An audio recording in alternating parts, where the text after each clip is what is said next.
one. All right. Mhm. So 3, 2, 1.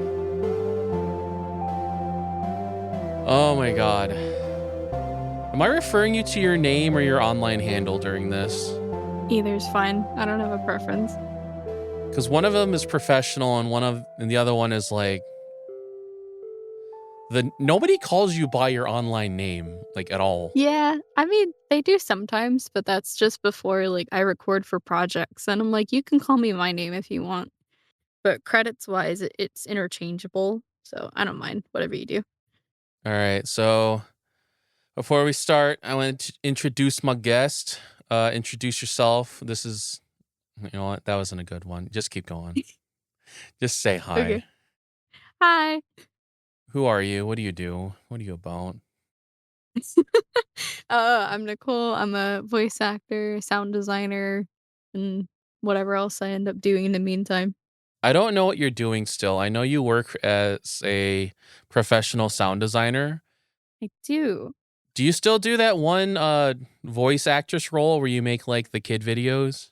No, no, gosh, I think I quit that sometime last year just 'cause the scheduling was very inconsistent, so it didn't feel like a job, and then I ended up finding regular work just at, like, a grocery store for a while, and then I went through the whole interview process of my job now, and now I'm doing sound design, which is what I wanna do, so I'm I'm sorry. happy it worked out the way it did. So you know my opinion on sound design. I know you hate it, yes. I despise sound design more than any other part of this whole process. Why do you hate it so much? So the way I like to work is I have everything of mine set up. I have a special mouse. I have all my keybinds and hotkeys and macros set, and I Mhm. like to never stop. And so dialogue editing and mixing, I have things set Yeah. up to where every motion will lead into another motion without me stopping whatsoever. I Mhm. like my workflow to be about speed, and I like it to be about consistency and the fact that I can be like, okay, I'm doing this and this and this and get it done real quick. So I'm sure you know that as an editor, I'm extremely fast. Mhm. I'm really fast. But sound design is like, all right, let me see what the scene calls for. Let me stop. Let me go through my sound library. Let me look and hear the sounds again and again. Oh, that one's the good one. Okay, we can put that in. Oh, it needs 4 other layers because it's like a hit sound effect and needs a whoosh and needs this shit. And then it's that Well, again. having a radial wheel has been a really big help for me Blender with my user. job. God, Listen, you're goddamn. using Pro Tools, I'm using Reaper, that's what my job has. I fucking hate Reaper. I know. God damn it. Reaper makes me so mad. Why though?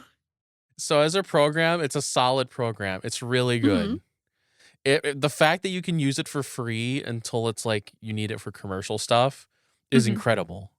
But Reaper has unique terminology that's only existent in Reaper. And so trying to learn it sucks if you come from another DAW. Oh, yeah, that makes sense. Also, the way it does some things is annoying. Like, I hate how it does automation. I do a lot of automation when I'm mixing Yeah, projects. me Uh, too. and it's in Pro Tools, it's a few buttons and I can do automation super quick. And Mhm, in Reaper, it's like there's a bunch of sub menu nonsense I have to keep diving through to do like anything, and it mhm. just slows me down. It also doesn't work Understandable. with my control surface. What's your control surface? I have a PreSonus fader port, so it's got like all the buttons on it to control the DAW, like from Mhm. outside the DAW, like play and like record and all that crap. Has all my automation buttons on it, and it has a motorized fader, so I can do volume automation and plug-in automation without having to like do a bunch of stuff in Pro Tools. Man, you got lots of stuff figured out, huh? And yeah, because I want to do a thing quick. I want speed for my ADD. So you do sound design, you do voice actor stuff. I God, how long have I known you? I was just thinking about that. You're I'm not sure. you're one of How the older long friends in my friend group. I know it's been what was it, like, 2018 maybe? I think around like mid 2018 is when we started really talking because Yeah, yeah. we the reason we know each other is from the trash fire that is now Kruby Productions. Yeah, that was a long time ago. That was a long time ago, which for those who don't know was a Ruby abridged project, which I started off as being a little nobody fan that kind of grew into like I snuck my way in into their upper echelon of friends. Is that how that worked for You you? know, you know, I planned it all out. Did you? So, Did you know anyone from the group beforehand? I knew Zazumi, but only because she streamed. Oh, I didn't know if you knew, like, Horizon or something. Nope. I didn't even know Horizon when I first joined. The only reason I knew is because I discovered Zazumi and Mhm. she mentioned on I think it was the Doki Doki Literature Club stream that you guys were doing. Oh, I remember that. Oh my Yeah. gosh. You That guys were was so doing a long Doki Doki ago. Literature Club stream and freaking yeah, I she's like, "Yeah, we do this the voice thing or we got to record later." And like, "Oh, you have a Discord." So I looked sought it out and I found the Mhm. Discord. I found your YouTube channel and I joined. I think That's like the amazing. abridge was like at episode 3. Really? Yeah. I think I joined on, like, episode 5 or something because I know they had to recast Blake and Ruby. So that's when they had the casting call, and I auditioned for it. Tina obviously auditioned for it, and I know Star, I think she auditioned for Blake, but we knew each other from auditioning on Casting Call Club and just interacting on the same auditions. So it was funny getting to know her outside of that and actually getting to talk with her over a voice call. Cringe. What? Star's a good Cringe. friend. Imagine fraternizing with Ruby fans. It's still I keep forgetting that I actually worked on the show too. Yeah, you did. I don't remember Yeah. how much though. It was mainly, like, ambiances and stuff. The episode after, like, Bumblebee and everything, that's when I started working on the season. Wait, are you And talking then I about worked on the talking Hmm? about the actual show, right? Yeah, yeah, yeah. Uh so for those who don't know, unlike me who is just pretending to be an audio engineer, Nicole is a real audio engineer. Sure.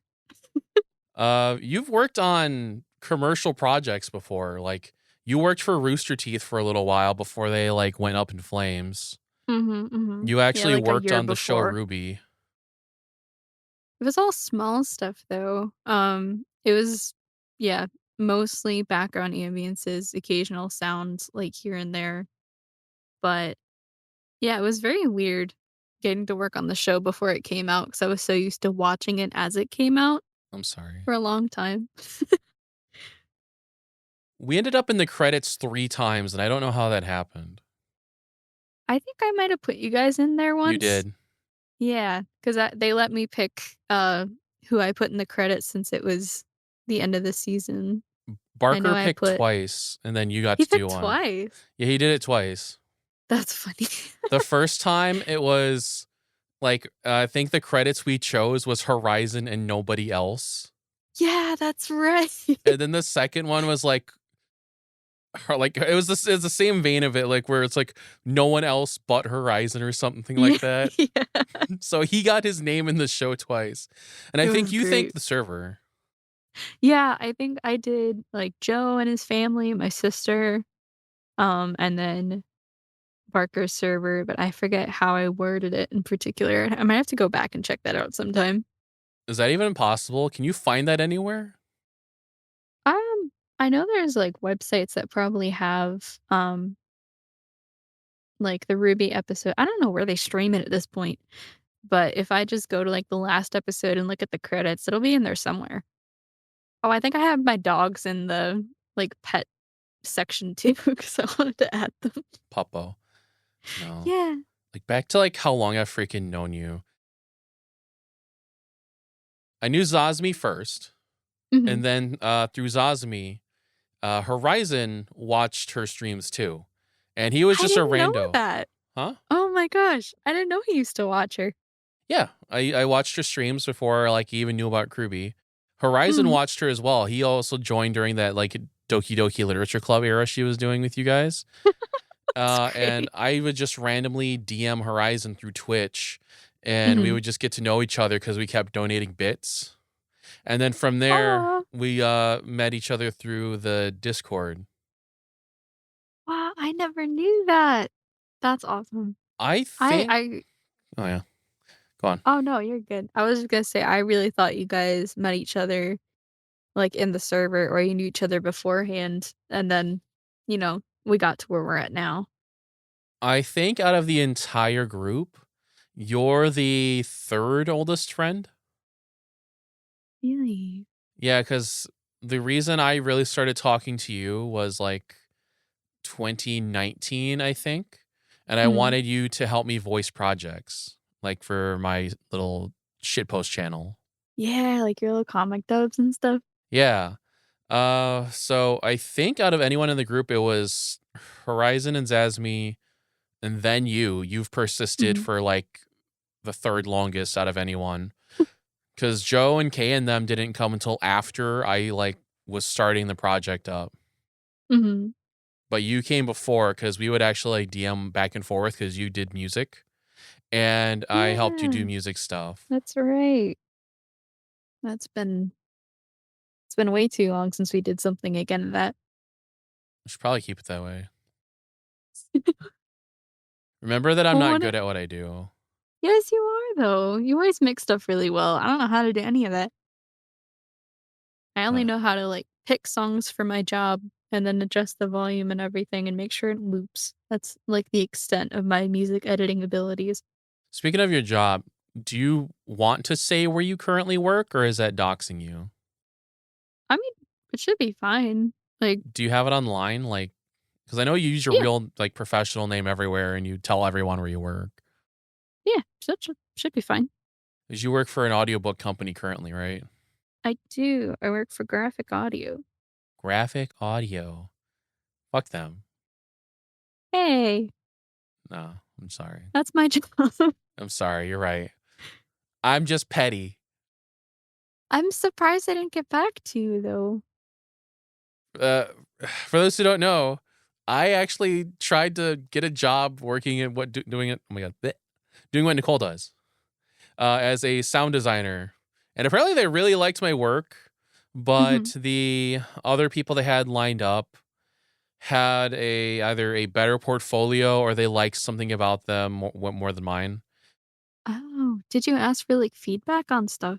Yeah, the feedback they gave me was it was perfect and they liked it, Mhm. but there were better candidates. Yeah, mine I didn't get the job, like, first try, and my feedback was they just made better music choices, which is very fair. Western stuff is not my thing, even It's though not I'm mine either. working on it. Um, The music and they gave us was then ass. there was a lot of choices, I just didn't get to listen to everything because they only give you, like, an hour to do, the final test. But then I talked to the hiring manager again just to see if they had any openings later on, and she told me to check back later, and then she sent me another message and asked if I wanted the job, which was very, very, very lucky of me. But you got in though, and that's all that I matters. did. Yeah, and I'm very grateful they've been, letting me do voiceover with them as well, because that's What? something Really? I wanted to try and do. Yeah, I didn't know you were it's only doing been voices for them. yeah, it's been, small stuff, but once you start working at the company, they'll have a bunch of, like, in-house people who'll record, so you can send in a sample, make sure your booth passes, like, the standards for recording, and then they'll put you in the actor database, and you'll get cast for stuff and record with everyone. I didn't know you were recording for them. I just thought you were recording for like a bridge stuff still. All that too, but having some, like, actual, like, credits is very nice, Yeah. Your and voice appears everywhere on like because I see you apply to every little thing possible on Twitter. I'm trying. I keep losing stuff because it always refreshes, but, for a bridge stuff, I'm actually recording with my friend Cody, I think, next week? Yeah. Yeah, Oh, I've fallen off auditioning as much as I used to, but I'm working with a coach to make a character demo, which is something I've wanted for a very long time. yeah, you have your commercial demo right now. I do, commercial and narration. God. I remember you going through that. You sent me a picture of their studio and it triggered me. You didn't like it, huh? Their studio triggered me, that's all. Mhm. That was it. It was so messy. Yeah, it was like a little area. The images on their website made it look nice and clean, and then the one that, Mhm. like, you sent me of you being there where there's, like, shit everywhere all over the desks.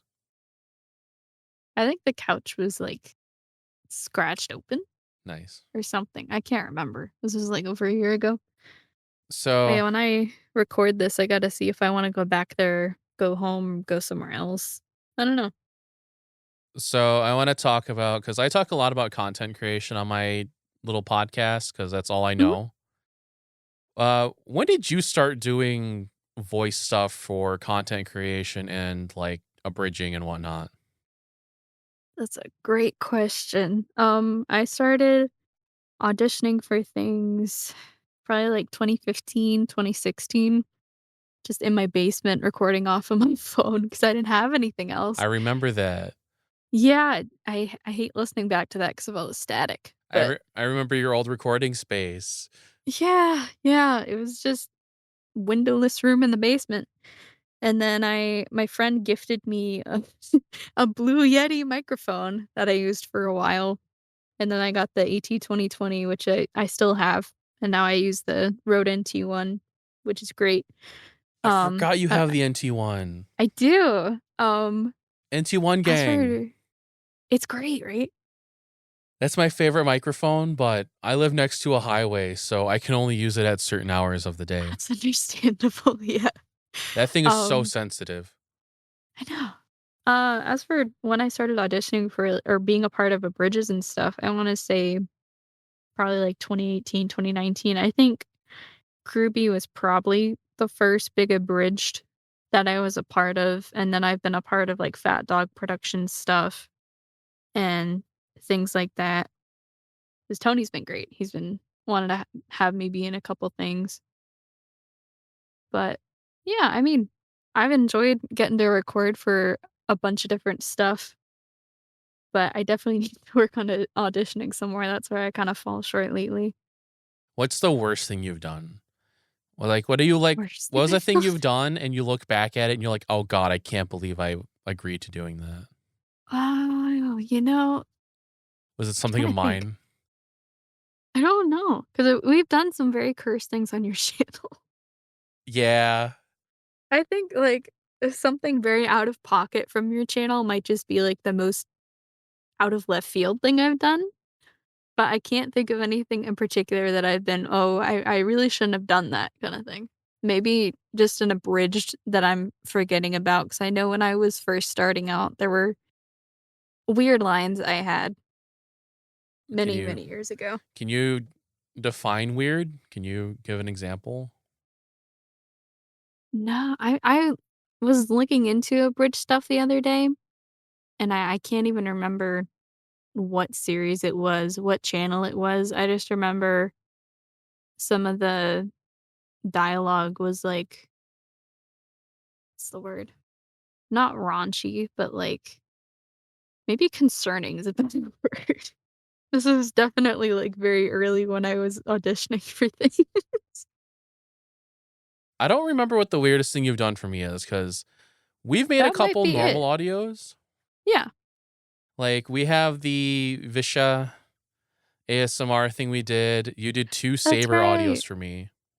We have the she doesn't know why she lives one. Yeah. That was a good one. I show that to everybody. I actually have that on my portfolio demo reel thing Really? I want to for record more for that sometime. manga dubs are so hard. They're not hard, they're annoying. It does seem kind of complicated with all the different layers of things. No, it's just tedious. Like Mm. editing a manga dub's super easy, but it's just okay, you got to take every single panel, edit the panel, make the fill-ins for the text boxes, do the edits to the page. It takes time to Mhm. do something simple with it, and then you have to assemble it all together and then the record. It just sucks doing. That's fair. It's like the equivalent of sound design, but it's video editing and photo editing, Yeah. which I hate doing. Ugh, I hate video editing. I wish I got into it because my degree is in, like, film and stuff from college, but it's something that never really clicked for me. You freaking educated people. Right, what is your favorite or most proud, like, audio thing that you've done? The she doesn't know why she lives.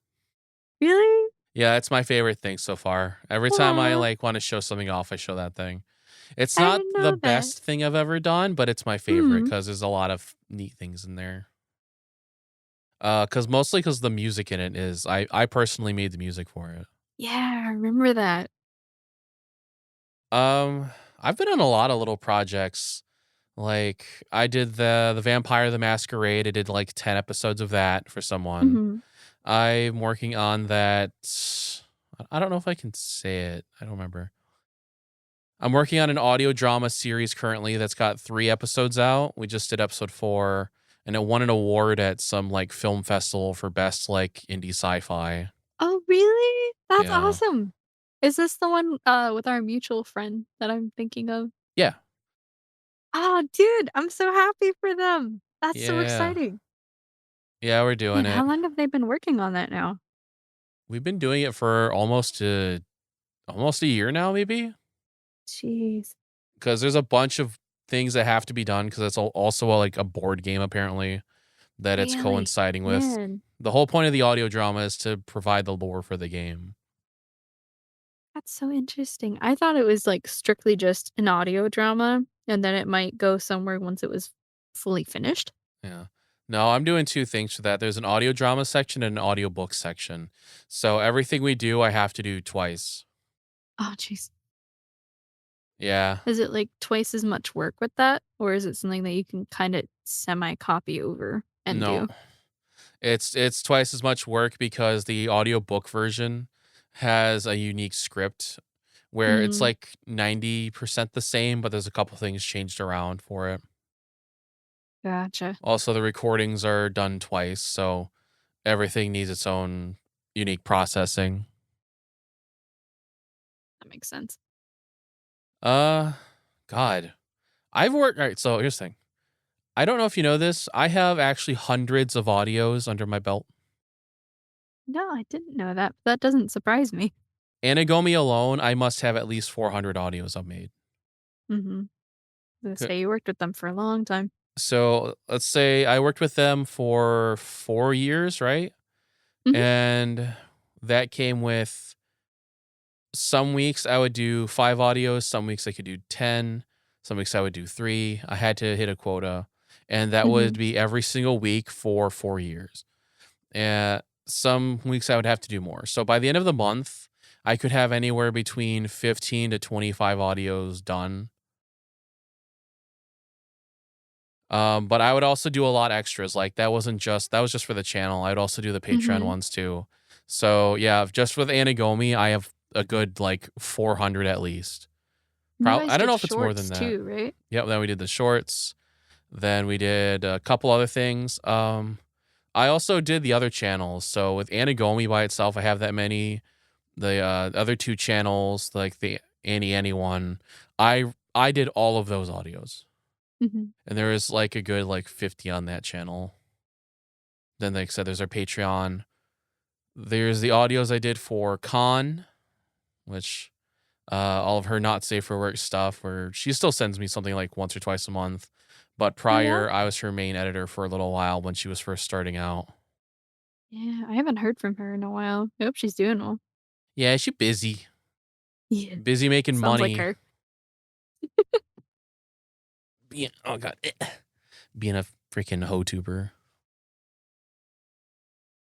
Yeah, we're friends. Mhm. hmm hmm So, God, I hate sound design. I know. I hate it. I don't think you understand the extent as to how much I hate sound design. But the work you do with sound design is good. I would rather get no work than do sound design. That's how much you dislike it. I would rather not get paid. I see. So you'd Yeah. rather strictly do just dialogue and music? I want to do dialogue and mixing. Hmm, Those are what I'm good at. Those are what my brain knows. understandable. All right. So, anyways, give me an update on your life. Let's say within the past like year or so. What have you been up to? What do you do? What's your Well, hobbies? my hobbies. Well, I got my job at Graphic Audio in the past year. I've been here for about 7 months. Has it been that long? Yeah, it was the end of May, actually. Jesus.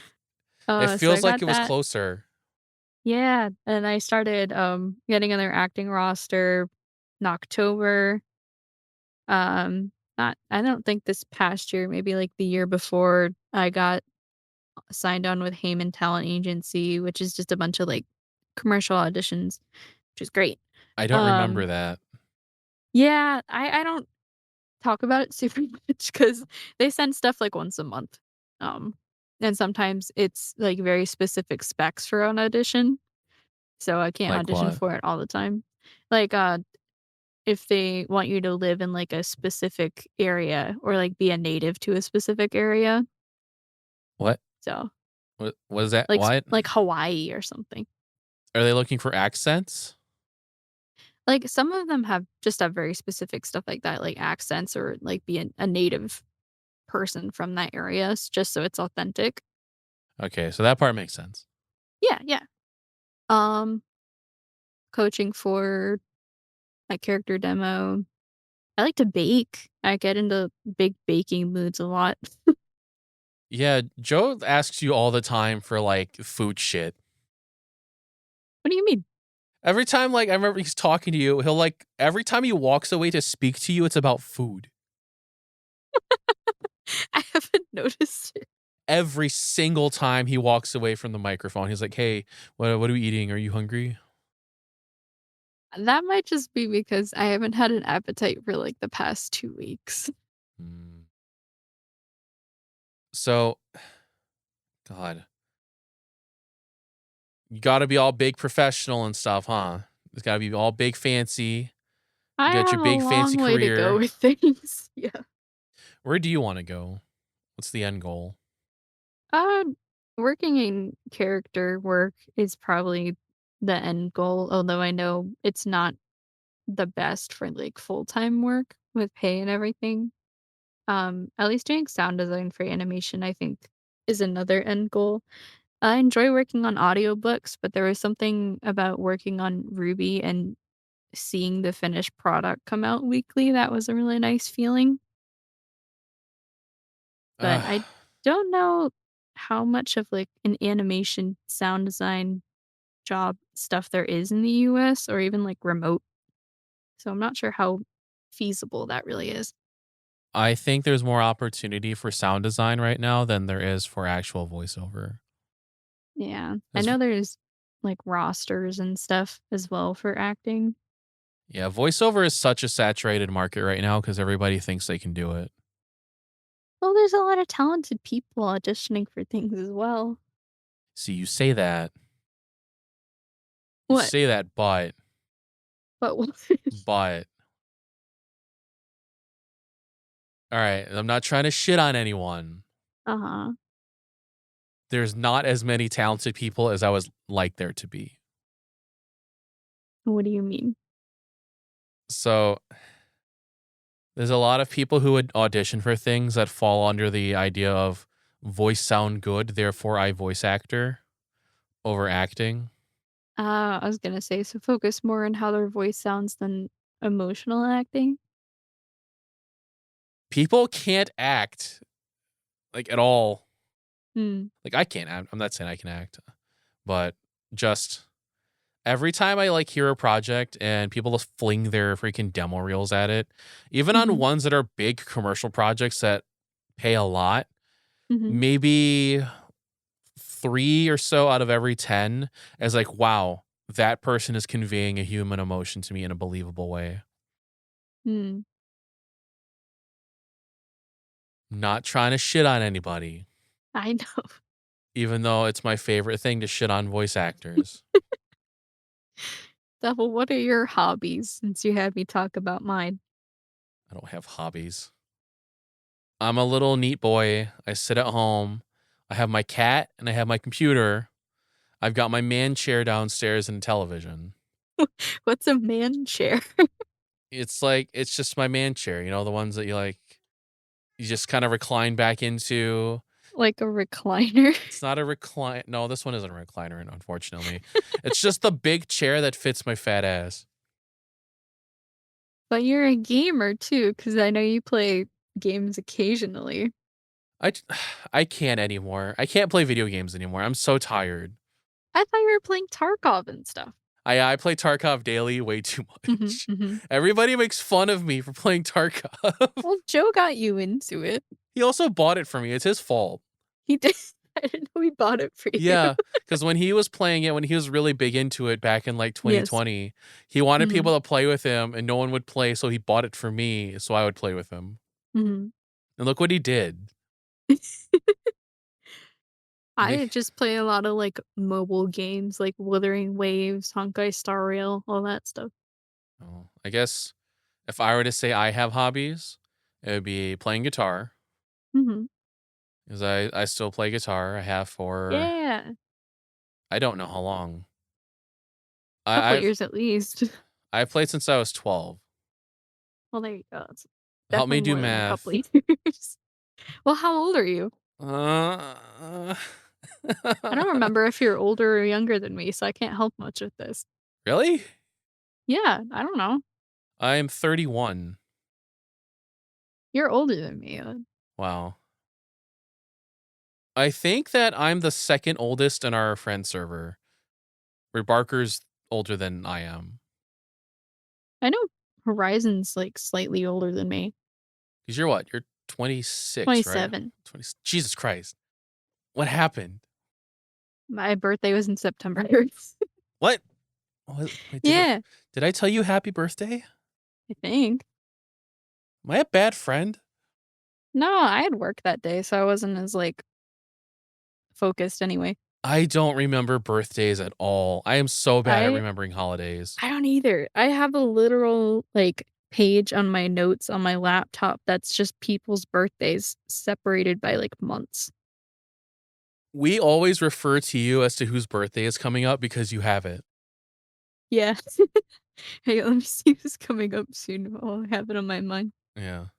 Because like every time we know Horizon's birthday is coming up and we forget, we have to Mhm. refer to you to remind us on what day it is. Mike's is on the 20th. Ah, Oh, I missed Barker's birthday. It was on the 28th of November, that's probably for the best. and it was Zaz's on October 19th. Yeah. I think age wise, it's like Barker, me, and then no, it's Barker, Mike, me, then Zaz. Mhm. Because I know Zaz and me is not that far apart from me, like age wise. Yeah, yeah. That sounds right. Uh, is audio editing a hobby? I mean, yeah, I'd say so, because you tend to work on it when you have time It's and kind you're of my life. consistent about it. Yeah, I I'd say do so. constant studying. My Well, that life is counts. like I have as many books as I can get my hands on. I Mhm, experiment a lot. I watch as many videos. I learn things like how to be an acoustician, how to do the audio engineering shit. mhm. I am obsessed to the point that it causes me stress. I see. Does collecting plushies count as a hobby? Yeah. I have so many plushies. What kind of plushies do you have? I have all the Ruby girls. Really? I didn't know that. Yeah, Barker sent me them before Rooster Teeth shut down.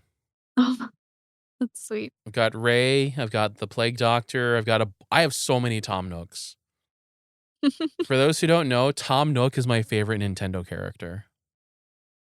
Have you played a lot of Animal Crossing? Yes. I've not Who's your played the favorite newest one. villager? No, only Tom Nook. Only so There is only Tom Nook. I played, Animal Crossing New Horizons because my friend got me oh, what was it called? Nintendo Switch, but, like, not the big one, the, like, smaller one, Yeah. and then I got the Nintendo subscription so I could go visit other people's islands and stuff. Aren't they coming out with a new game in, like, 2 years? I don't know. I stopped caring about Nintendo a long time ago. I have no money. That's fair. I have 0 funds to my name right now. I am purely surviving off of the few not safe for work audios I get handed into me. Mhm. No. Yeah, I don't really have that many hobbies anymore. I'm old and I'm tired and everything hurts. I just want to That's nap all accurate. the time. Yeah. Wow. I just have reading, baking, gaming, and sleeping. I I've taken up drawing. Oh, yeah? Yeah, I bought an iPad so I could learn to draw. I'm trying to become God's worst creature on the internet, but I think I remember you, asking Popenti if she could show you how to draw something the other day. yeah. Yeah, I've been learning that. I've been improving a lot actually. Yeah, I'd love to So, see it sometime if you wanna share. yeah, we do it. I'm still bad at it because I'm still learning all the basics of pretty much everything. Mhm. But I want to improve as much as I can here. I'm sending you an image of it. This is the Let me latest thing I see. drew. I drew this last night. Ooh, I can do body cute. anatomy. I cannot do faces and hair yet. Yeah, I was gonna say the body anatomy looks really good. I want to create the worst things I can. Those little horrible things that exist in the back of my mind. I want Uh, to put out there for the world to see. I was gonna say, do you have anything in mind when you say worse things? Yeah. Yeah, I do. I want to get good enough that people would like to commission me Mhm. because I'll be like, "You know what? I'll just draw whatever for money. I don't care. I'll be a piece of shit that way." Nicole, so tell me. Mhm. So you like to do the voice acting stuff. Why? Why did you even bother going to college for all this crap? What in your mind did you say, "Hey, this is what I wanted to do," instead of being like, I could go be a physicist or something? I originally went to college because it was either, like, get a full-time job or go to college at my house, and when I looked into full-time jobs, all the stuff that I was looking into needed a degree. So, God, I I hate originally that. was gonna go for, library science because I like libraries and I like reading, and I thought it would be funny to get paid to tell people to be quiet, although I'm definitely not that confident. Um, and then I found a film degree, and I figured that would be the closest to, like, voiceover audio stuff because they didn't have an acting major or anything at that place. So it didn't work out as much that I enjoyed film, but I discovered sound design in my audio classes. So then I got an audio minor and started looking into things and practicing more. Like I made that Violet Evergarden resound thing during one of Yeah. my college breaks that I'm very proud of. Do you like But movies? Is that like a thing? Are you a film person? um, I want to say I am, but I'm not. I like a lot of animation stuff. I like looking at the different art styles. Really listening to the sound design in them is something I enjoy. Like the Violet Evergarden movie, when I listened to that, everything just sounded so realistic. I couldn't like I was a big nerd about it for a while. Imagine Um caring about sound design. yeah. But yeah, it definitely didn't pan out the way that I thought it would. I thought I'd really enjoy film and get into something to that extent. I think I just wanted to find something that I enjoyed as much as voiceover that was a little bit more steady, and then I found audio, and it's a little bit more steady, but it's definitely harder to find jobs for it, especially remote at times. Yeah, I can't find any audio work professionally. Yeah, it's terrible. I've been offered actual work from studios before, but Mhm. all of them are like, "Hey, move out to LA," and Yeah. I cannot afford to move out to LA to be paid $20 an hour. Mhm. I don't know if you know, and over there is like nothing. I was gonna say, did they offer you is it like post houses and stuff? Did they offer help with moving or anything? No. Huh. I got a job offer from, well, I don't know how much of an offer it was really, but Mm. they're like, "Hey, if you move out here, we'll give you a job." It was for one of the anime houses that do the localization dubs for Crunchyroll Oh, and cool. Netflix. Yeah, yeah. Which that's what I want to do. That's my end goal. I'd Mhm. like to do dialogue editing for those, but the post houses are so kind of old school. They require you to have degrees. A bunch of them do, at Mm. least. They have the worst internships, and they want you to be within the area for whatever reason. Even though a lot of this Ah, I stuff see. can be done remotely, Mhm. like especially if you use Pro Tools. It's as simple as just saving a Pro Tools session, sending it to me, let me do my thing. I save the session and send it back. Mhm. They require you to live within like the city of either LA or Burbank. It Huh. sucks. My dog would do a bork. Yeah, it is very specific. Sorry, my dog doing Borkins right No, you're now. good. I always heard about, like, post house jobs and stuff, but I was never sure how to kinda look into that as a job when I was job searching before. I don't know either, and I've been doing this for a bit. Mhm.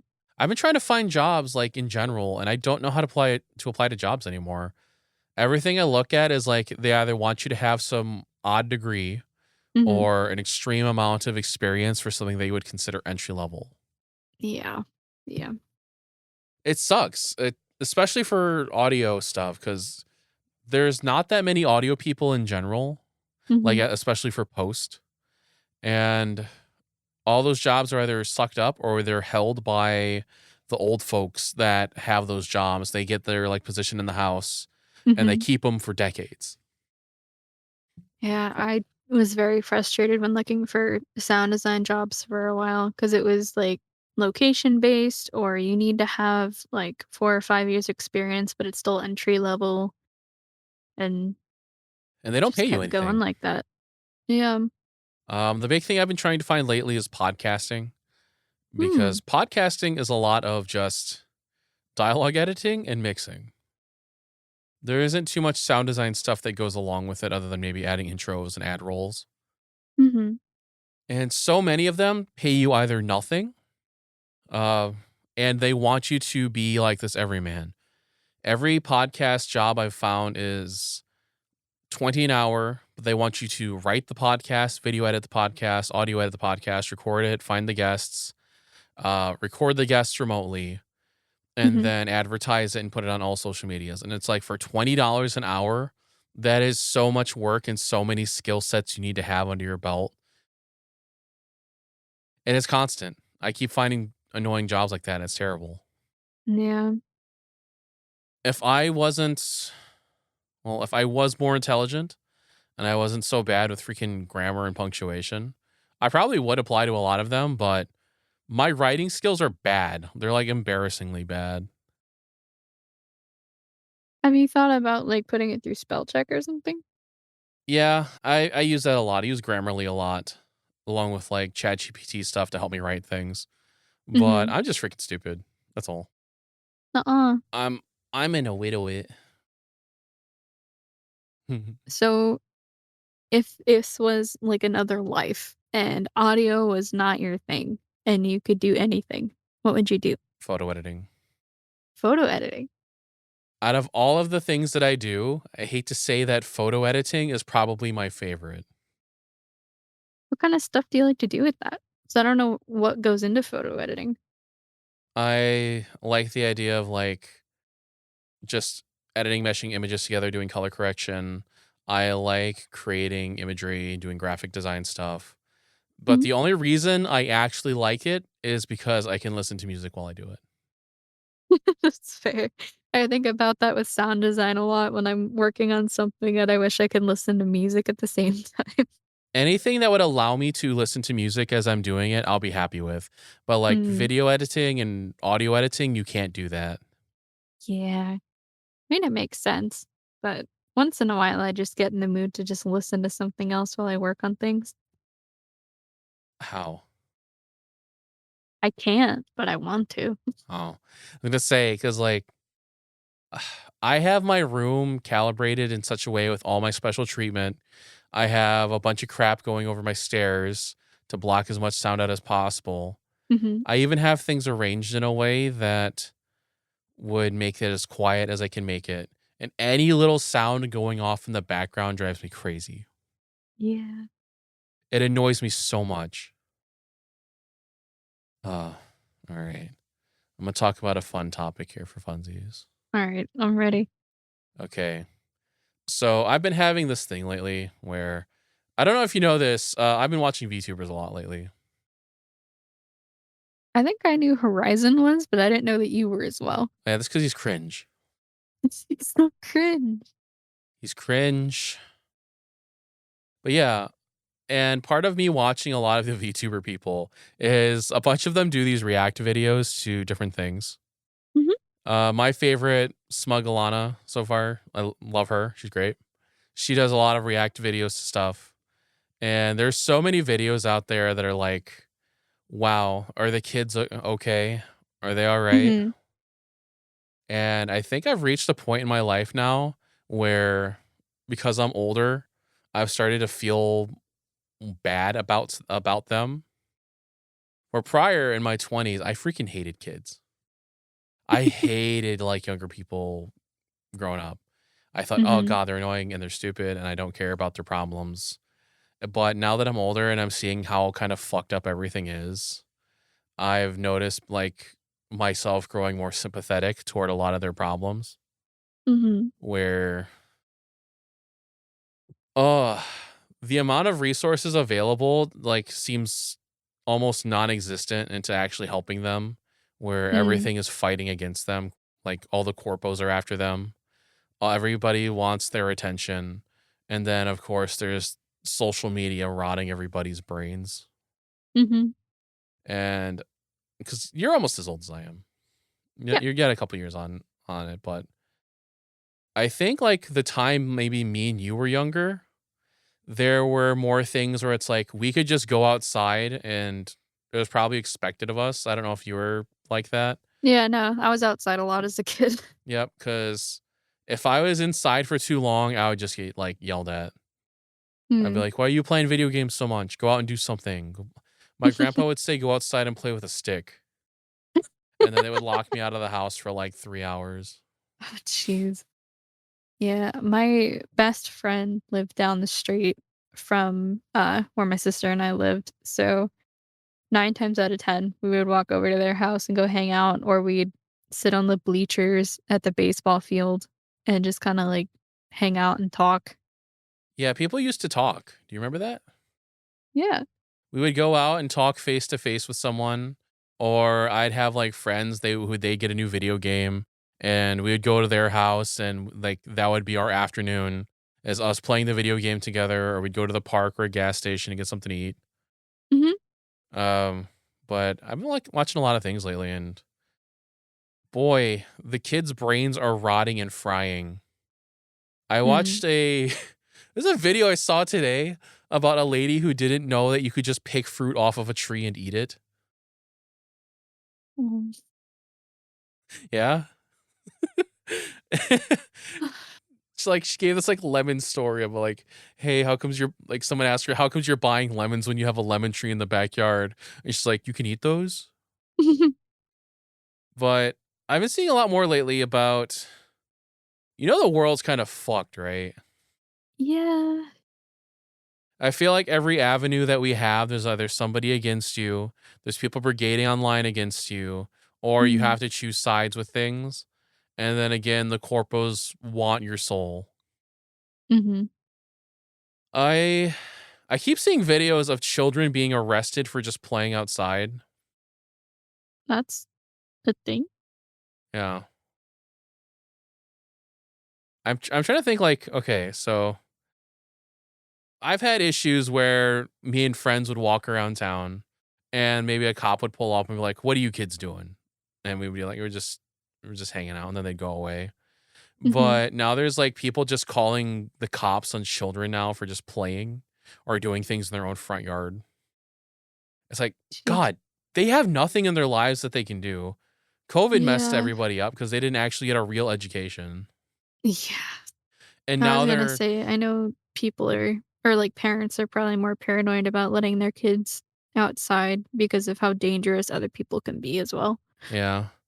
Also the amount of sensory overload that exists in them is like comedically bad. Mm.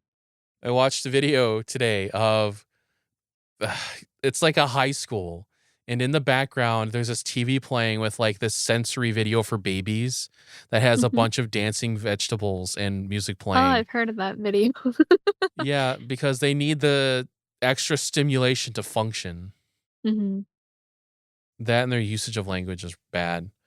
One of the things that I had seen teachers bring up is apparently kids can't read anymore. Did you see this? Did you know that? No, what's that about? The literacy like grading of a lot of children now or a lot of younger people is like, almost just gone with a Mm. lot of classrooms. I've been seeing a lot of teachers bitch online that kids have a terrible reading comprehension. I'm gonna blame TikTok because it's fun. Nicole, do you use TikTok? Every now and again, but I only go and watch, like, a specific channel just because I like their videos. I I have never watched TikTok in my life other than videos people will send me. Oh, yeah, those 2. It makes me sick to my stomach to watch a bunch of those videos because they're so fast, if that makes Mhm. sense. And then people put them on 2 times speed, and it's even faster. Oh my god. All right, there's an actual group of people that have to watch things at 2 times speed. Mm. I don't know how they do it. I remember seeing somebody on Twitter saying that they had to watch Freyrin at like 3 or 4 times speed to enjoy it. That sounds awful. Yeah. I I feel like with ADD, I have a need for extra sensory crap happening to help me focus. Mhm. Cause it's like I'll sit downstairs in my chair, I'll watch TV, and then I'll have my phone in my hand and I'll be scrolling through Twitter. And if I don't, I go crazy. Yeah, I'll be watching videos on YouTube, and then I'll be playing a game on my phone just 'cause Yeah. it's like having something in the background and doing something else. I've been trying to fix my problem of needing too many stimulants. Mhm. So I've been putting my phone away more. I'll actually turn it off or put it across the room where I'm too Mhm. lazy to go get it. And I've been trying to brute force myself into paying attention to videos. Has it been helping? Yes, it's been helping me a lot. So long as I stay on it. Mhm. I have some things I do on my phone for funsies that take all of my attention away. Like I have a couple of games on there. And if it's next to me, I'll either want to play them or scroll through Twitter. Just doom scroll through Twitter or Reddit. Mhm. It sucks. But Yeah. When I'm working, I just tend or I try to at least, like, keep my phone face down so it's not as much of a temptation to get oh my distracted. god. When I'm working, it's the worst. The thing that gets me when I'm working is Discord. It's good. Yeah, so Twitter and stuff doesn't bother me that much when I'm trying to edit audios, but when Mhm. people message me, I get really distracted Mm. because I like talking. I'm up my own ass like that. But I was thinking, like, so we had to grow into social media, right? Yeah. When I was a kid, there wasn't really social media. We did have, like, there were a couple maybe adult things when the internet was very fresh, Mhm. but there was eventually like MySpace. I remember being on MySpace, but I don't know anybody that actually spoke on MySpace. Everyone at school just said they had a MySpace, but nobody used it. It See, was I just never mhm. Oh, I'm sorry, you go. No, go ahead. Like, when I was a kid, I never heard anyone really talk about MySpace, but I think I remember when Twitter first became a thing, it was, like, something people would talk about more often. Yes. I I heard more people talk about Twitter. So I actually have a Twitter account from when Twitter first started. Really? When Yep. was that? Whenever Twitter first started. I don't remember the year. I remember I don't being in either. like middle, no, maybe more like high school. Yeah. I Hmm. think it was when I was in high school, this when that was happening. But I had 2 or 3 accounts back then before I really knew how to use social media. And I just used them to follow certain little funny websites that we're not going to name here. Mhm.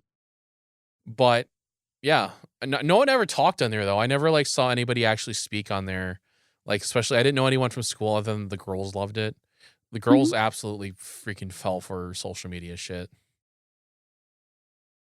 But yeah, we grew into that stuff.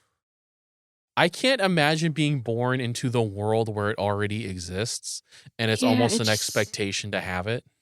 it just sounds overwhelming. I remember I was in community college and they had us create a Twitter account so we What? could, like, interact with the other students about certain things, but it was very What? weird. That's awful. Why? Yeah, I don't know. And that was, like, my introduction to Twitter. I had to create an account so I could, like, do things for my assignments. You had to make a Twitter account for school? Yeah.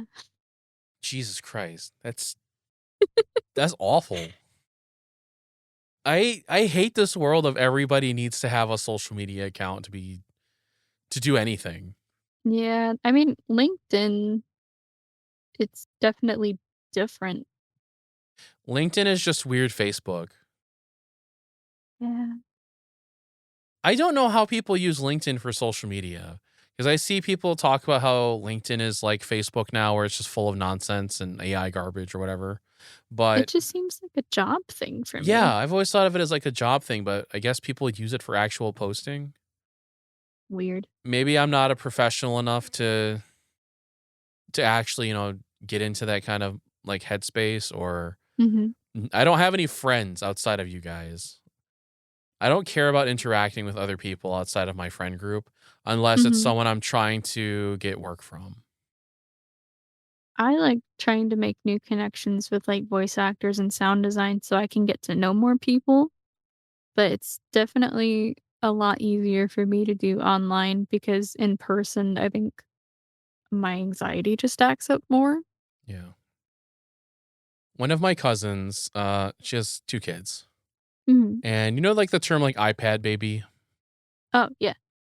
Uh what relation is it if it's your cousin's child to you? Like who is that to you? Is that Your niece or your nephew? does that count as a niece or nephew? Or wait, no. I Let don't me know what look that it up. relation I'm is. I'm forgetting. Yeah, because it's my cousin, but it's her kid. So do I just say my cousin's kid? Yeah, whatever. Says your cousin's child is considered your first cousin once removed. That sounds so, like, That's what that separate. means? I thought it was, like, if there was a divorce in the family or I always thought something. that too. Huh. Well, I learned Yeah, something. no, it says, your cousin's child would be almost your first cousin, except that he or she is one generation removed from that relationship. Okay. Interesting. Fact checking on my little podcast. That's nice. Yeah. Facts have no place here. I just spout nonsense until somebody like will correct me. So they were an iPad kid. Mhm. It was like first thing that kid got coming into this world was a phone and a tablet. And their brain, it was crazy fried. Yeah. She needs to have her phone in her hand constantly in order to even function. Mhm. If her phone's not within like vicinity of her, she'll actually go into these little panic modes. Oh, jeez. How old is she? I think now she's like 14, Man. but there's that, and then there's like her other child who That was a Coco Melon baby. Mm. Where I don't know if you know, Coco Melon is designed to melt children's brains for the sake of max profit. Really? Everything they do is so like predatory upon children to Mhm. force their attention to it that children will like actually get brainwashed from it. Jeez. Everything is constant, like there's shit flashing on screen constantly. There's weird music cues constantly. The Mm. saturation of objects are like maxed out, and so it's as bright as possible. Jeez. Camera cuts happen like every second. It's constant That's motion to keep their attention. terrifying. Yeah, the that kid is like he will babble the word Coco Melon. Mm. I've been thinking about just a lot of that stuff lately where I've been feeling more and more bad where because I like man, fuck the kids, honestly. Mm. That's their problem. But eventually I'm gonna get older and that'll be my problem too. And I was just thinking Yeah. like, man, I feel bad. I feel bad for being such an asshole all those years to a group of people who couldn't help being fucked over by the generation prior. Mhm. I'll blame society. I don't I know. think just having a kid now or even, like, later seems like such a scary thing. I think that too. I feel like you're gonna bring a child into a world that's like turning into a slow hellscape. It's fine. Mm. The AI will help me. I just need my AI waifu VTuber GF, and all will be right with the world. Uh-huh. Uh huh. Yep. Oh my god, Nicole, what do we even have to talk about outside of audio? Because that's all I do. That's all you do. I don't know. Are we out? I Are we out of guess. topics? Am I stupid? No. You can actually tell, like, throughout my little podcasts that I make, where I have a topic I want to talk about, and then, like, as it like dwindles, I start to just go into nothing and try to force conversation to happen for the sake of filling time. Well, you're talking about other things in the meantime. Yeah, Nicole, you should be a VTuber. You know, you and Horizon and Joe have told me that. We have told you that for so many years. I think you would do well at it. You have a great voice, and I think a lot of people would come just for your voice. Like, even if you did like ASMR stuff or like said, do your VTuber thing, you would just so Mhm. well. I don't know what I talk about or what I do. That's the thing. You have the proper chromosomes to be successful. Oh my god. I have like the debuff, the chromosome debuff, but you have the buff. Uh-huh. You could be successful at it. Actually, speaking of VTubers, do you remember a time where VTubers didn't exist, right? I'm assuming you remember this. Yeah, that was a while ago, wasn't it? So, I think our first real introduction into that stuff was Zasmi.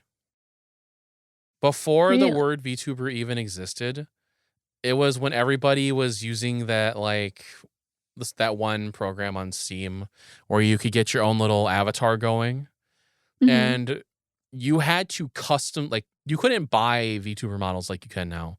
You had to custom make them. You Mhm. had to rig them yourself. You had to set them up. It was before everything was so like automated now, or there were people who did it professionally. And it was very similar to what we're doing right now with my video, where you have a character on screen and you would talk and it would react in some way. Mhm. I remember there weren't actually English programs that you could do that with. She had to pirate these like pieces of Korean and Japanese software to even make it work, and that's how everyone who did that at the time did it. Oh, jeez. It's so weird now that anybody can like go online and be like, "Hey, how do I be a VTuber?" And they'll be like, "Okay, here's where you download models from an asset store. Here's the program you use. Have an iPhone so it can use your like face tracking." And it's not the simplest thing to set up because it takes a little bit of work, but once you get it, it's there. Mhm. It's so weird. We live in a world now where it's a prevalent thing. I Nicole, I'm gonna be honest with you. Mhm. I want to be one. You wanna be a VTuber? I honestly do. It's it's everything I am, but it's like mainstream now. If I could What be would a you wanna shit talk play? I don't know if I want to play anything. I want to just be a shit talking little anime boy. Cause like I've been doing streaming for a while. Mhm. I don't know if you knew that. Cause I've I think I streamed knew as you long as did I've it met in you the guys. past. Yeah. Really? Yeah, for as long as you guys have known me, I've streamed. I did it on Hmm. Twitch before under a couple different accounts. I had my main Mhm. one for the longest time, my Devilbird one, but I stopped using it because Twitch is trash. But yeah, remember I did VR chat a lot. My biggest content would be like indie games and VR chat streams, where I'd hang out with Mhm. everybody on VR chat and hang out with like Joe and them or Horizon or the group from Groovy, Mhm. all my friends. And I did that since I think I got my good PC in 2017. And that I started right away with learning how to do OBS and how to get streams going and whatnot. Ugh, I want to do content How have you creation. enjoyed it? I hate it. I hate it. I hate doing content creation. I love it though. So it's a love-hate relationship? Yeah, so before I loved it a lot because it was simple. I would go to work, I'd come home, do my stuff, and then I would stream for a couple hours. You know, I would get motivation by like people would donate to me, or I'd actually have a pretty active chat. Because at one Mhm. point I had a chat that was like I'd get anywhere between like 20 or like 10 or 30 people sometimes. That's awesome. Whatever. But now I'm older and I'm tired all the time. I'm on a Mhm. bunch of meds and I've got so much medical shit going on that I'm so exhausted. I want to play video games, but I don't have either money for video game or I don't have the motivation to sit down for more than like 2 hours to do anything. Mhm. So the want is there, but the drive is not there. And to succeed in the current like uh streamer economy, it has to be your life. Cole, you should Yeah. become one. You I should feel become a like VTuber. I feel like it's kinda hard to make anything else go on if you're doing it so consistently, though. Yeah, it's like a second job, Yep. but people will love you. I just want Really awkward, though. see that's the best part. You have a personality that you can market. Yeah. I like the marketing game. How Yeah. would you market it? You could be quiet, shy anime grill with some kind of visual gimmick to yourself. Knowing you, it'll probably be a cat. You'd I be do like cats. you'd be like some kind of Neko girl to represent like Blake or whatever. Mm. And then you could do like ASMR streams. Mm. And I'll be your marketing manager for a fee. Yeah. I'll take 100% of the cut. Alright. Hell yeah. How do we do anything anymore? How do you do it? Like, how do you do it, Nicole? How do How you do I ha- do what? how do you have the motivation to do any of the shit you do? I have no motivation anymore. It's gone. My motivation was I wanted a job in my field, and I also needed money. See, I have those wants too, but I don't have the power within my soul to make myself do them. You had a I just very I'm sorry, go on. No, no, you. You had a really hard drive when you were going to school because you would talk to me a lot while you were doing school stuff. And it was Yeah. always like, oh, I'm doing homework or I'm doing this, or I have to go out and do record stuff and do internships. And I have a lot of respect for people who have that fire within them to go and make something better of themselves. Mm. I really respect you, Nicole. I don't know if you know Thank that. you. Yeah, it's just I had classes, but I wanted to stay on top of doing voiceover and I didn't want it to fall on the back burner. But I think that was a lot of it when I was in college. And now it's just my job is a lot mentally. So I think it feels like it's a little bit harder for me to get as into it as I used to be. Is it hard? Um, Not all the time, but if I'm working on something that's very tedious and takes like 2 days, my brain is just very fried at the end of it. I guess it's just like a standard work day Yeah. where I've had projects where a lot of them take a good full work day to complete. And by the Mhm. time I'm done, I'm like, God, I need to go take a shower and get something to eat and just stop. But no, we work it. Yeah. I'm very proud of you Thank you. because I remember when you first started a lot of this stuff that you're very unsure of yourself and you're still experimenting and learning things. And now you're Mhm. like big professional womans. There's still a lot that I don't know. I ask a lot of questions at my job. Yeah. But hopefully they answer them and they treat you well though, because Yeah, no, everyone's really kind and open about things. you know,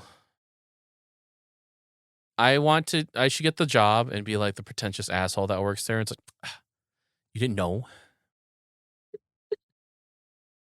Yeah. Oh, I'll have to show you, I guess." Also, there's one thing you didn't mention that you do, and I'm Mhm. also I want to participate, but I am so embarrassed. What I is don't it? have the ability to make myself not feel embarrassed. Okay, for those who also don't know, Nicole freaking runs like a whole Discord server that's about teaching voice acting. It's not necessarily like that. It's more we read scripts for fun, and I've been wanting to do a feedback one for a while, but I haven't yet. So, It's not as consistent as I wish I was with everything. all right, so I feel like you're the kind of person that could actually sit down and play like D&D or something. Yeah. Those that kind of thing, like you have to sit down and allow yourself to be cringe in front of other people. Hmm. Now, we all know that I'm okay with being cringe and making other people cringe because that's like my main line of humor. Yeah. But when it's at me, I'm like, no, no, no, no, no. I've wanted to join your little session so bad, but I'm so Yeah. embarrassed by how bad I am that I feel like No, it was like, it's oh for God. fun. Everyone's really nice. I wouldn't let them in if they weren't nice. See, then you let me in. Because 'Cause you're nice. You know, You should pop in next time, even if just to, like, listen to things I and see should. how what things are like. I should. I've been trying to do more voice acting stuff. I actually released my first voice acting video the other day. You did? Yep, it's on my channel. Oh, that's right, you wanted me to talk with you about cold read stuff the other day. Yeah, I've been getting better at cold read. I'm so bad at it. I for one have an issue where my brain just likes to read ahead of where I'm actually trying to speak at because I read really Mhm. fast. I Yeah, read me too. manga really fast and read books really fast. And I cannot line up my reading and my speaking at all. Mhm. But it's just another skill. It's something I have to learn. Yeah, if you ever wanna do practice scripts or anything together, just let me know. I might hire your services for that one day. Okay. I want to do more voice things. I want to get into voice acting really bad, and I feel Mhm. like I might enjoy voice acting more than I do editing. Yeah? Yeah, it feels like there's a nice flex to it. You get to be Mhm. a little more creative with things, and it doesn't seem as stressful. Do you know what kind of voiceover stuff you'd wanna do? I have examples of what I like. I have very Mhm. specific voices I feel like I'm decent at, and that I can provide some form of actual like a delivery to them. I like doing villain stuff. Yeah, I really like doing villain stuff.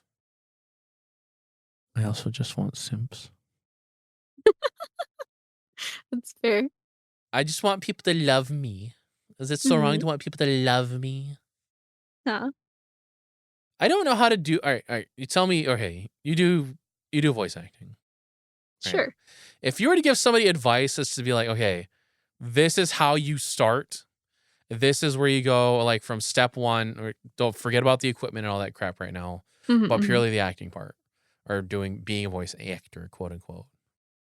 What You advice would you know, give somebody who's okay? This is my first day. What do I do?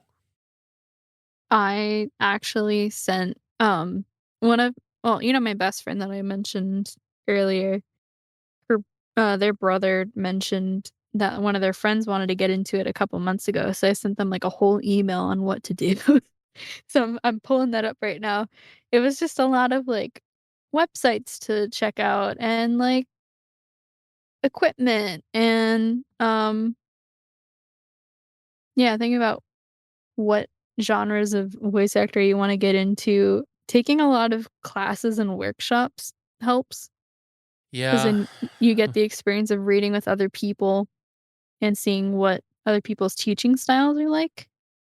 I know. Finding a good coach is good.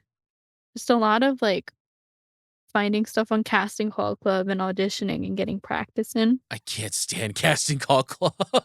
It's I definitely a lot know. different than when I used to do it. Yeah, it's so bad now. I've tried looking for auditions, like, a month or so ago, and it's definitely difficult. The website is way worse than it was. Mm, So prior, I feel like there was a lot. There were like better projects going, yeah. but now it's so just sullied with everybody's bullshit. Prior, like the Yeah. COVID era, I think it was fine, but then everybody became a content creator and wanted to do stuff, and Mhm. now it's just flooded with garbage. Yeah, I think my go-tos lately have just been, like, things I can find on Twitter, but that doesn't usually work out as much.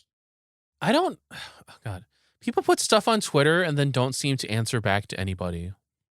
Yeah, making connections with other people can help too, because sometimes they'll be like, "Oh, I have a director that needs an additional voice in this thing. Are you interested?" Because I've had friends ask that before, but it definitely takes time. So, do classes, uh, do coaching, right? Yeah, coaching, auditions, Would you even say that would just, be like, the first reading step? things to yourself, I think is a good start That's what so you I've been can doing. yeah, so you can see, like, how often you're breathing in between words, what inflections you put on certain words. Yeah. Um, Finding good vocal exercises is good too. I'm still working on that myself because it'll help warm up your voice before you really get started. I have actually pre warm up stuff that I do along with Mhm. some other things I do to actually assist my voice. What do Bef- you usually do? so, before I record or before I know I'm going to speak to somebody, I take 3 tablespoons of raw lemon juice, Mhm. just like from the little bottle. Now, Yeah. lemonade's lemon juice. And then I chase that with a tablespoon of honey. That helps clear my throat out a lot. Mhm. Then from there, I'll do my warm ups where I start with chest rumbles because I work my way down and go up. I'll Mhm. do like chest rumbles to vibrate my chest and get everything kind of open there. I'll do like things where I'll do like long, like E sounds where I'll just say E for a really long time Yeah, yeah. to get the upper vocals worked out. And then I do like things that work out my face muscles. Like I'll do tongue trills, I'll do like the lip trill thingy. Yeah. And that helps loosen me up a little bit before I speak to people. Because my voice is kind of crap, but once I open it up, Nuh-uh. it gets a little bit deeper, Yeah. which helps me out a little. And my whole thing with my coach is I can do, like, my normal voice, I can do the low voice, I can occasionally do, like, a semi-high or softer voice, but that's kinda it. So I'm trying to find other parts of my range that I can access so I can be available for more character work and make a decent demo with characters I'm consistent with. But finding out, like, how to adjust your voice and stuff has always been a big hurdle for me. So having someone who'll take me step by step through everything has been very helpful. It's really dangerous to do a lot of this stuff first off, too, because a lot of people want to flex their voice way more than they probably should. Mhm. And And you making a can, demo too quickly oh, can yeah. lead to bad first impression. Oh my God. Okay. We'll get into that demo shit in a little bit because that one triggers the shit out of me. Yeah. But back on topic of like, okay, so you're starting out, right? Mhm. So get your classes, get your teaching in, and then get yourself out there, right? Mhm. Again, the best place I would say, even though I hate it, if you want to just start out and you're worried about, okay, I'm not really big professional, but I need gigs and gigs are the way. Go to Casting Call Club. You find your Minecraft RP, what Danganronpa, whatever.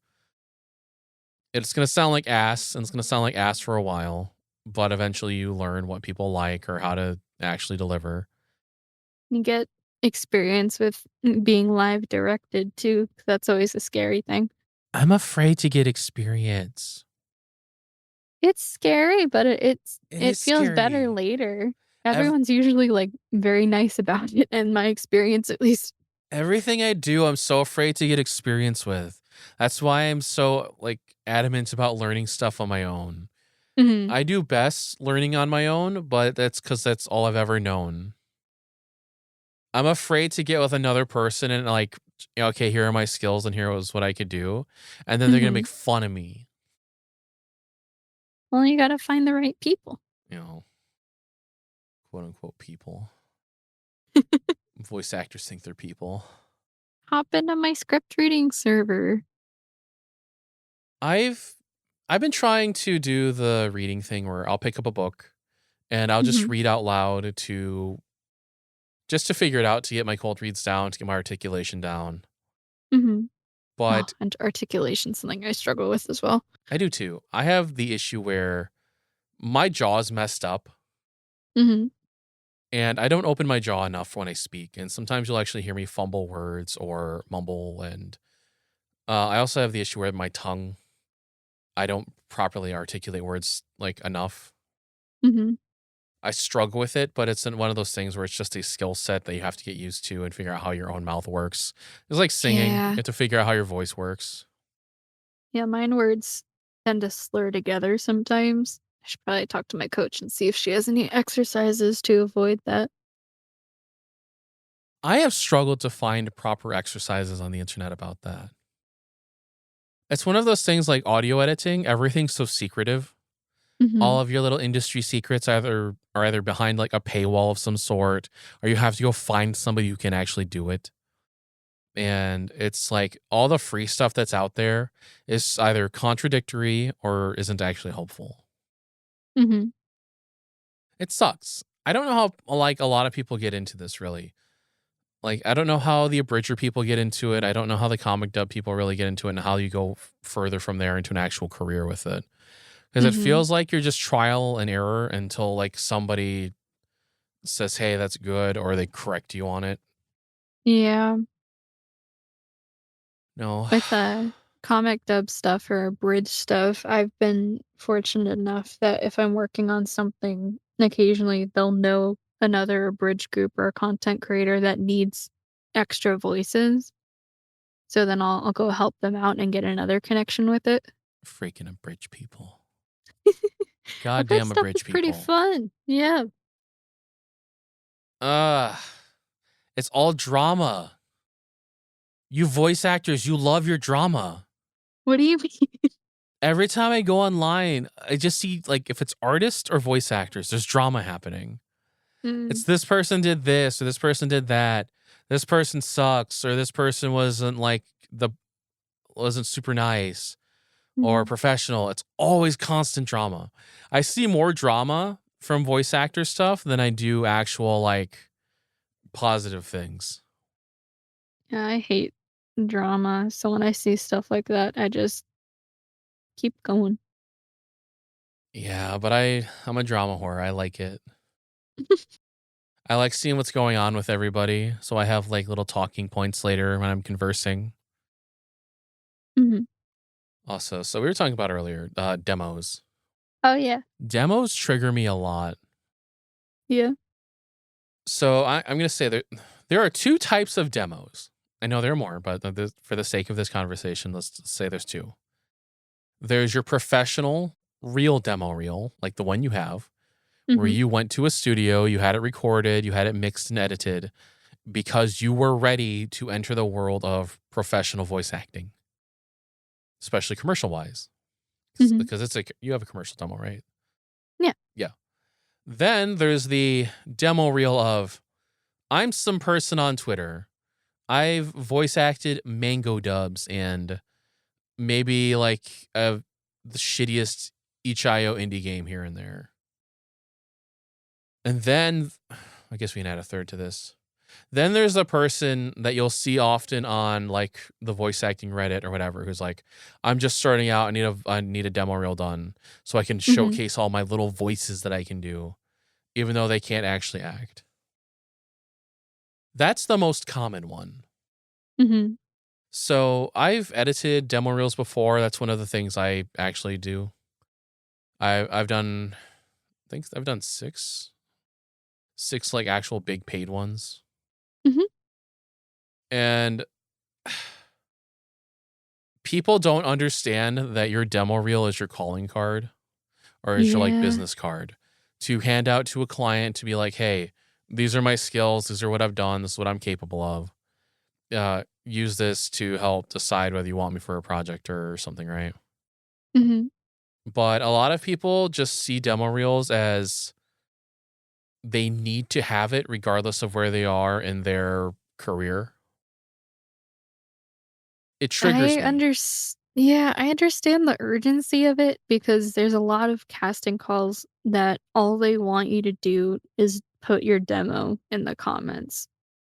And it feels like you're missing out on opportunities all the time, and that's part of the reason why I started actually pursuing getting a character demo made because I feel like there's all these opportunities I wanna be able to do, but I don't have the right thing to showcase what I can do yet. But you're a professional though. I would I still have a expect lot I'm working on. I know there's a lot you're working on, but you're in a position in your career now where you can pursue proper commercial things, or you can pursue professional work.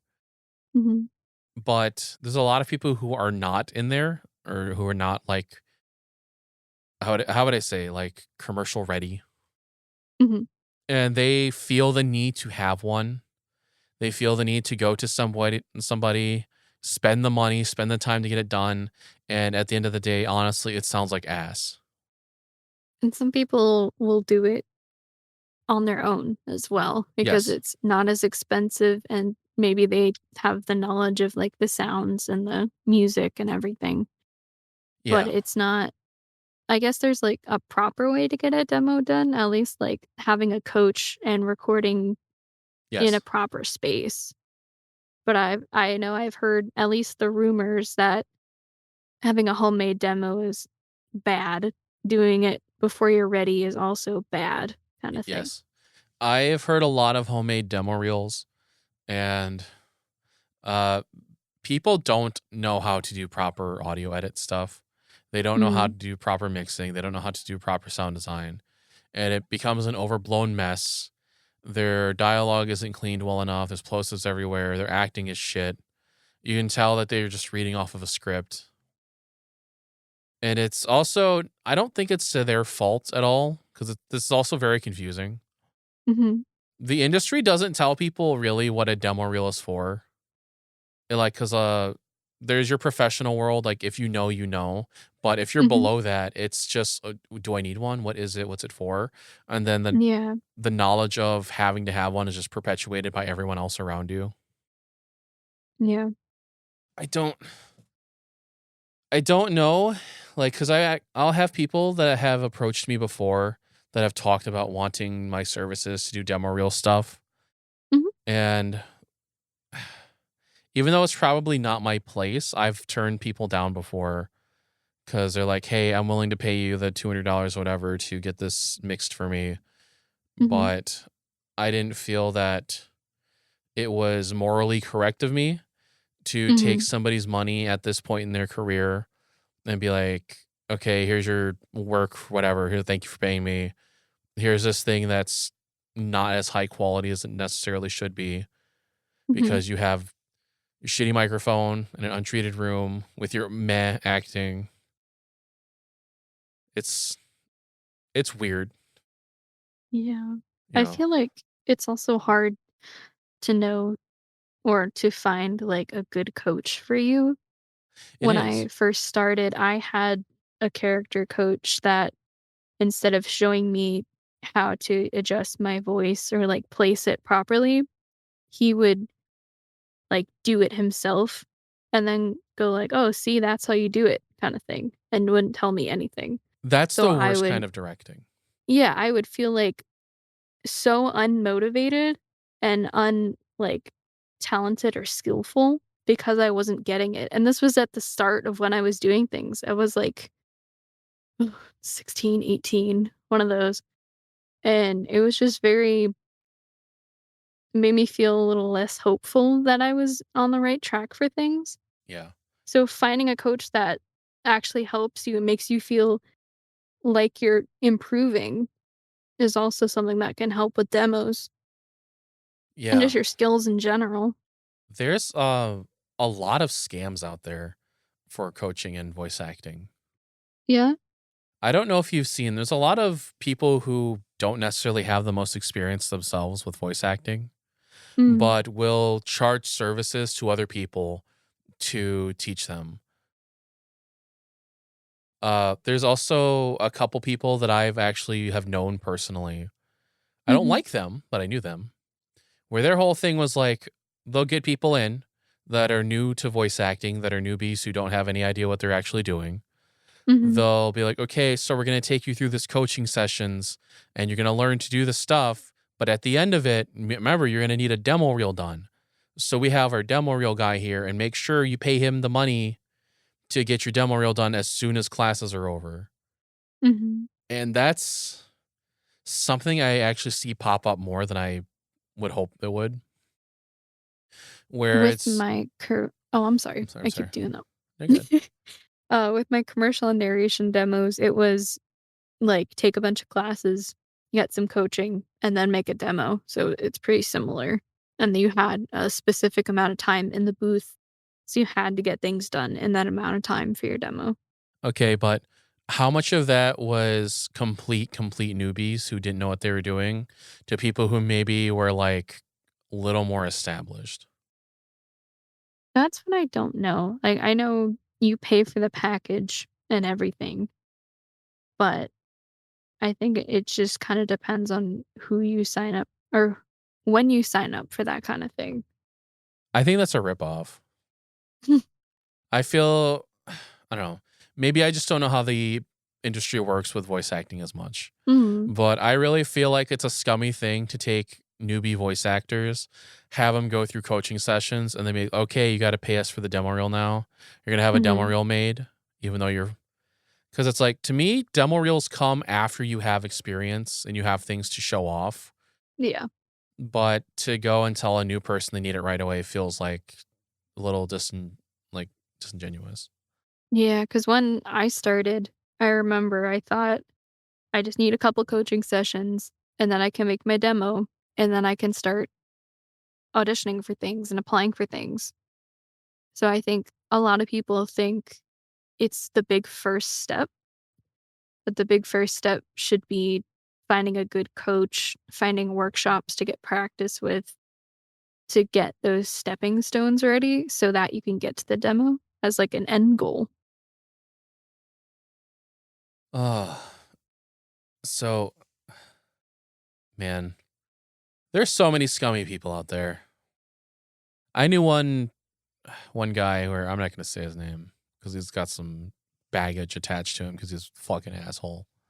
Mm. Where their whole group would be like, okay, so we have all these newbie voice actors. We're gonna prey on them and and say, hey, if you want to make it in this very specific realm of type of voice acting, Mhm. you're gonna have to join our special group, and then in that group, we're gonna expect you to have demo reels made so we can advertise you, but your demo reels have to be made by our demo reel guy. So Mhm. they would take new voice actors who are just starting out, charge them $300 to $500 because they would tell them that you can't get work otherwise. Mm.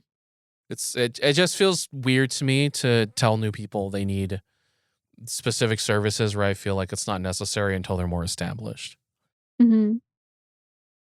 Maybe I should do that. Maybe I can make money. Should I do that? What? Demo reel stuff?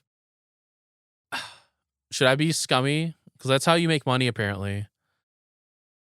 I don't think you morally would let yourself do that. Like you were Damn. telling me before, you didn't want people who were inexperienced to make a demo. Maybe I should let my morals go for the sake of money.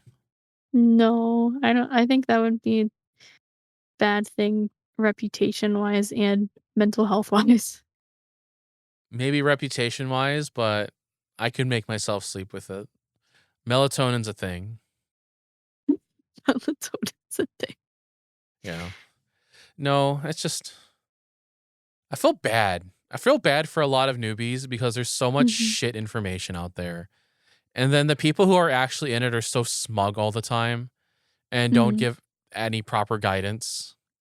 Like a gatekeeping situation? Yeah.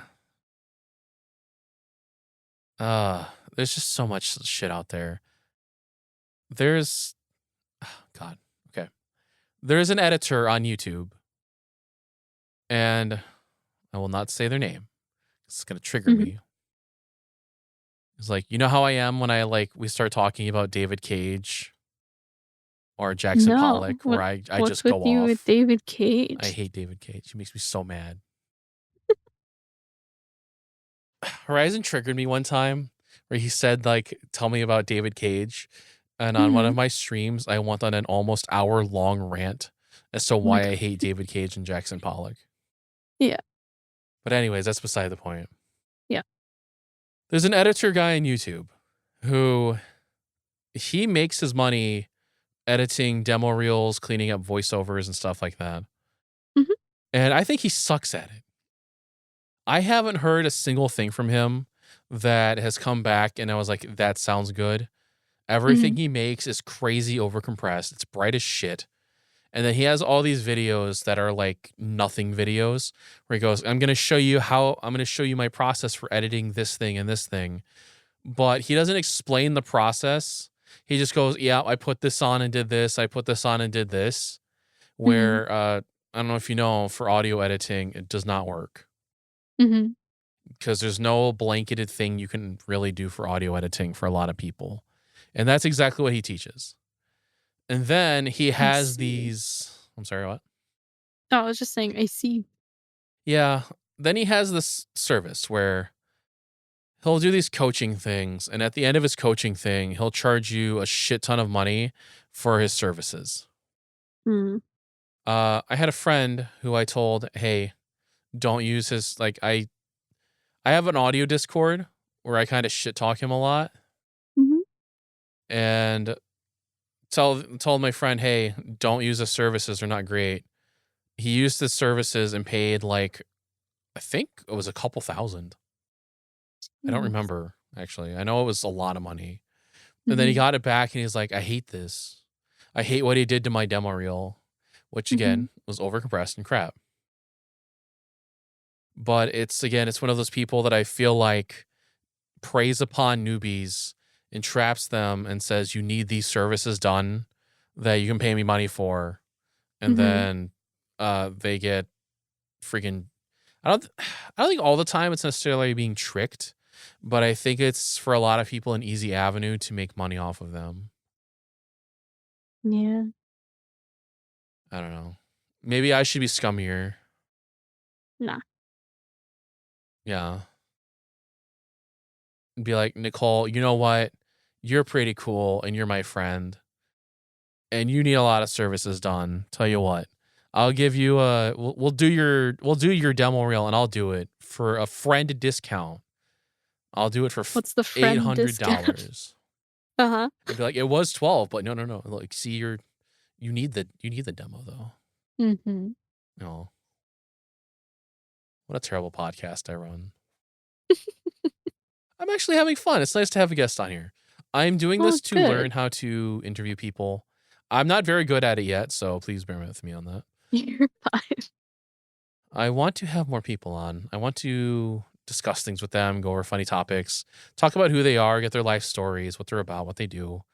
I'm really You interested had in the human Horizon on? experience. No, Horizon's Welsh. What about Joe? Joe uses Blender. So, I used Reaper. Oh, how dare you? Yeah, I think it would be fun to talk to Joe about his time working at Crunchyroll. See if he knows the cannibal that works there. What? Yeah, that's a funny story that I don't know if I could get into now, but yeah. But you know what? Alright then. We're about to hit the 2 hour mark, Nicole. I've rambled Yeah. long enough and wasted a lot of your time on what is essentially You're nothing. okay. I was gonna ask if you had any other questions you wanted to ask. Uh, honestly, no. Is there anything you would wish to discuss before I would be like, hey, we're gonna peace out? Mm, I think I asked all the questions I had. Sorry. You're good. I had a good time today. I really appreciate you taking the time to join me. I know you're busy with stuff a lot. You got work all the time and you do Yeah. other Yeah. projects. Thanks for having me on. It was fun. Do you have anything coming up or anything I could like tell people to keep their eye on or anything that you're doing currently and be like, hey, go support you? I'm gonna be recording with a friend of mine for a Don Machi abridged next week. I don't remember what channel they're on. And I'm just gonna be in some small audiobook roles that are coming out, I think, over the next couple months. Have you been in a couple already that are Um, released? I I don't know if they've been released. I've been in a few that I at least recorded for. They just might be coming out like end of this year, early next year kind of thing. So I never know when things are released. Oh, okay. That's But nice I then. know if you like search for a specific person, like a sound designer or an actor, you can see what books they've worked on, whether it's sound design or acting. Nice. So I could pop up anywhere, I guess. Oh, so if we wanted to inquire you about your services, where would we reach you? Probably Twitter. My username is always Scarlet Piano 13 for some reason. Yeah. Uh, um, email? I don't know if that counts. you can send me over your credits later and I'll throw them in the chats for you. I'll throw them in descriptions for Yeah. you. But yeah, if you're out there and you need a voice actress that has that like kind of dramatic-y soft girl voice, Nicole's Thanks. yeah, Nicole's your best bet. You do really well without much guidance. I've noticed that with your acting. Oh, really? Thank You you. you seem to attach yourself onto a script where you get the concept down right away and you don't need a lot of directing. Cool. Well, that's a boost. That sounds good. Boofed. Okay. Well, we're gonna end it here.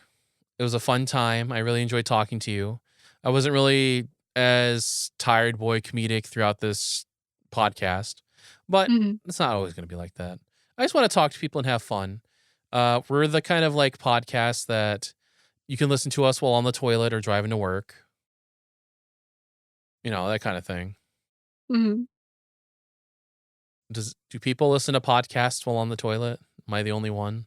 I wouldn't know. I figure it's more of a I'm doing something else or driving thing, Okay. but maybe. Yeah, that's fine. Yeah. Also, this is the part of the podcast that I always leave to the end because shilling myself through the middle is lame. If you want to support me or my little show or anything I do, or give me a reason to keep on living, check out the links in the description. There's a link tree there if you want to support the channel at all. Go check out my coffee. I use that money to survive and buy VG games with to stream.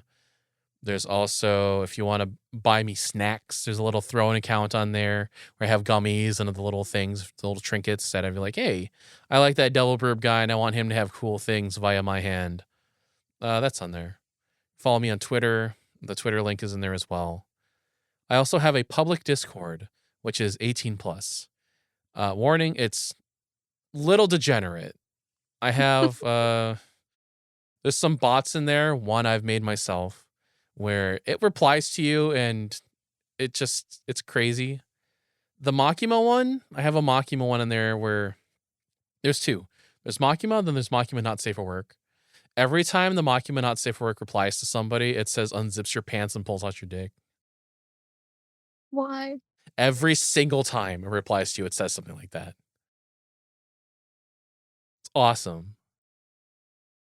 Anyways, yeah. Thank you for joining us today. Thank you for joining my wonderful guest, Nicole, sound designer, Woo! voice actress, professional. All right.